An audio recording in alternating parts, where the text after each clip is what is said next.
Nabi Musa membelah lautan. Nabi Musa dilahirkan di negeri Mesir yang dipimpin oleh raja yang zalim dan kejam yakni Firaun.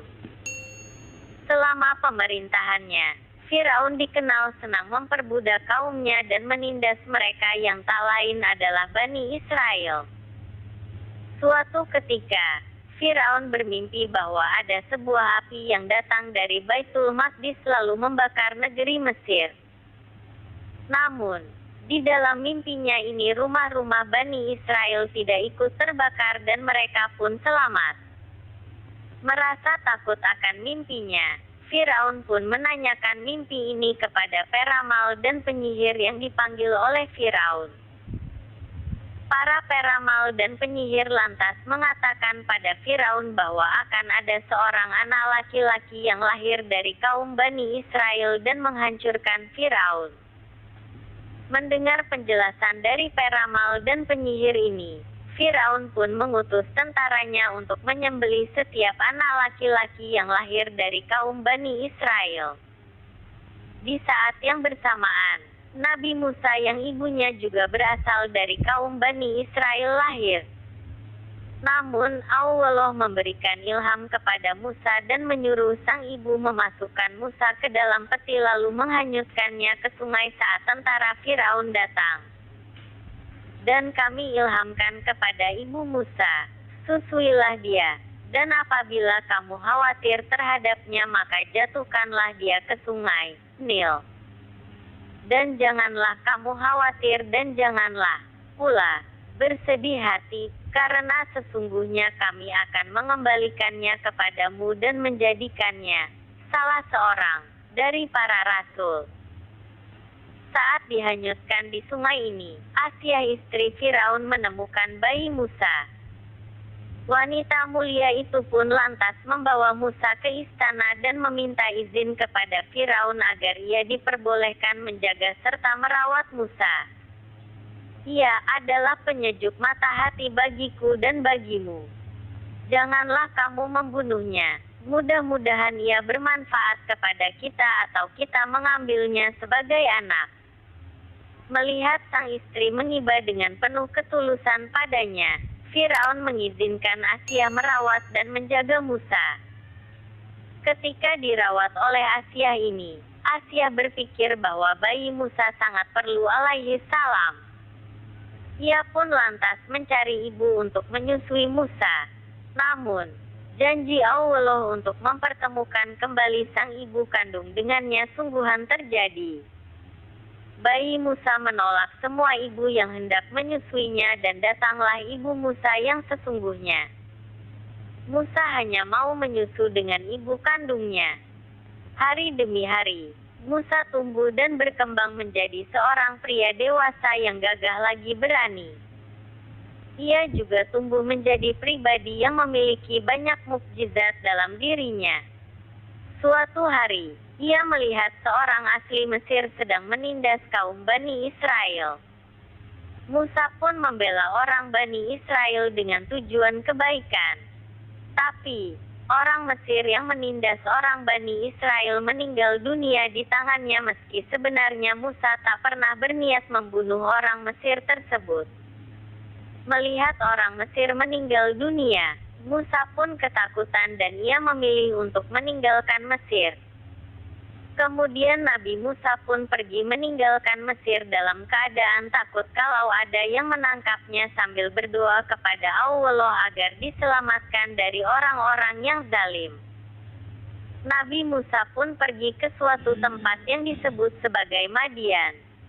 Di Madian, Nabi Musa bekerja lantas menikah dengan seorang wanita yang tak lain adalah anak dari majikannya.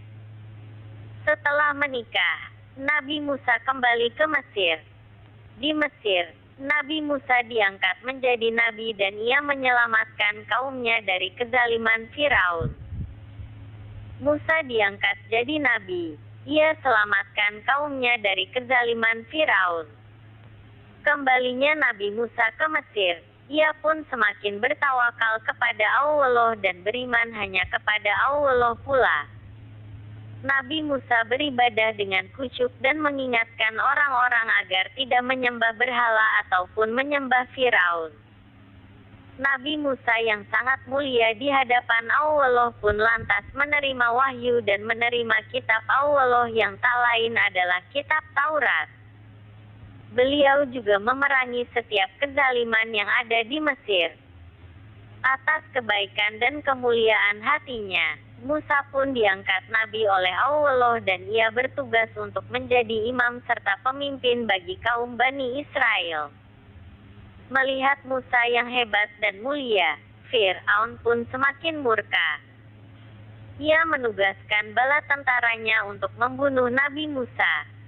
Namun, meski berbagai cara telah dilakukan untuk membunuh Nabi Musa, usaha Fir'aun tak membuahkan hasil.